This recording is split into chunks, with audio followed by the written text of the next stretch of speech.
नमस्कार। आज बात करेंगे बेहद खास विषय के बारे में, जिसके बारे में जानना सबको ज़रूरी है। बात करेंगे पितृपक्ष के अमावस के बारे में। इस वर्ष पितृपक्ष अमावस दिन बुधवार 2 अक्टूबर 2024 को आ रही है।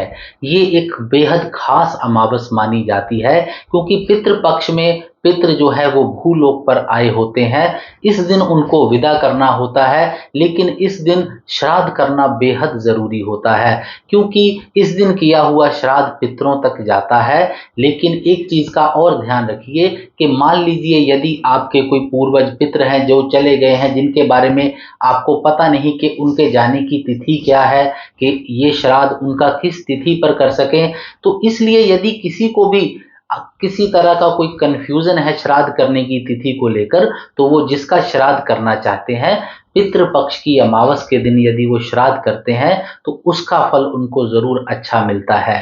पितृपक्ष में एक चीज़ का ध्यान रखना जो सबसे ज़रूरी है, वो ये है कि हम पितृपक्ष पर श्राद्ध करते हैं, अमावस पर श्राद्ध करते हैं, लेकिन पितृ तर्पण करना बहुत ज़रूरी है। यदि आप पितृ तर्पण नहीं करते हैं, तो कहीं न कहीं एक बहुत बड़ी कमी बन जाती है, जिसका पूरा फ़ायदा हमें नहीं मिल पाता। पितृ श्राद्ध करना, खाना पितरों के नाम से देना होता है, और तर्पण करना के पितरों के नाम से जल देना भी बहुत ज़रूरी होता है। यदि आप ये नहीं करते, तो शायद आपका ये काम अधूरा ही रहेगा। इसलिए इन चीज़ों का खास ख्याल रखें। और कुछ जानकारी जो मैं और साझी करना चाहता हूँ, वो बहुत ज़रूरी है कि मान लीजिए यदि आपके खानदान के अंदर कोई भी ऐसा सदस्य जो जा चुका है, और वो कोई साधु महात्मा फ़कीर है, कोई तपस्वी है जो जा चुका है, अब वो चाहे किसी भी तिथि के अनुसार वो इस दुनिया से गए, लेकिन आप उनका जो श्राद्ध है वो द्वादशी तिथि को ही करें।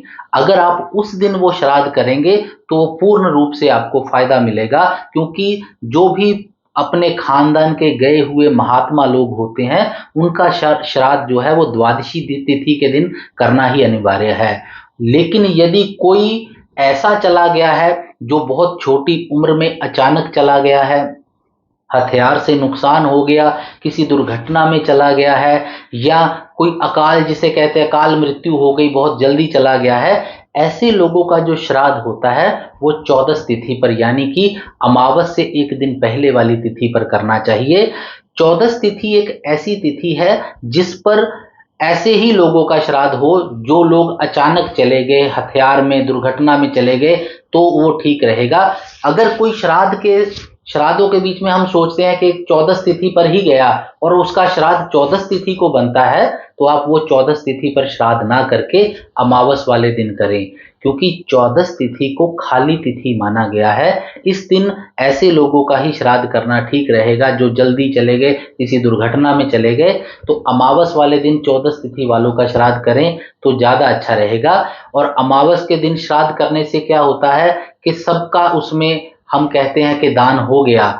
श्राद्ध करना इसलिए ज़रूरी होता है कि पितृ यदि खुश हो जाएं, तो अपने से लेके अपने पुत्रों तक और पुत्रों से लेके अपने पौत्रों तक ये अपनी दया देते हैं, जिससे सब वंश में वृद्धि होती है, कारोबार में बरकत रहती है। बड़े लोग हैं जो इन चीज़ों को अवॉइड करते हैं, लेकिन उन लोगों के जीवन में देखा गया है कामकाज की परेशानियां, परिवार के सुख के अंदर कमियां, वंश वृद्धि के अंदर कमियां बनने लग जाती हैं। इसलिए श्राद्ध ज़रूर करें। और जिनको हम कहते हैं कि जिन लोगों को पता नहीं कि किस तिथि पर किसका श्राद्ध बनता है, अमावस पर करें, लेकिन श्राद्ध के साथ साथ तर्पण ज़रूर करें। और एक खास जानकारी, अगर आप अपने घर पर किसी ब्राह्मण को जब बुलाकर खाना खिलाते हैं श्राद्ध के समय, तो वो कभी भी अपने इस्तेमाल किए हुए बर्तनों में ना दें, जूठे बर्तनों में ना दें। यदि आप बाज़ार से एक नई प्लेट, 2 नई कटोरियाँ, चम्मच, गिलास नया ले आते हैं, उसमें ब्राह्मण देवता को भोजन देते हैं, और वो बर्तन भी उनको ही दे देते हैं, साथ में सफ़ेद वस्त्र देते हैं, सफ़ेद मिठाई देते हैं, दक्षिणा देते हैं, तो आपको उसमें पूर्ण लाभ मिलेगा। क्योंकि जब भी कोई कार्य पूर्ण तरीके से किया जाएगा तो ही पूर्ण लाभ मिलेगा। अधूरी चीज़ें कई बार हमें नुकसान कर जाती हैं, इसलिए आप इसी जानकारी के मुताबिक चलेंगे तो अवश्य लाभ होगा। नमस्कार।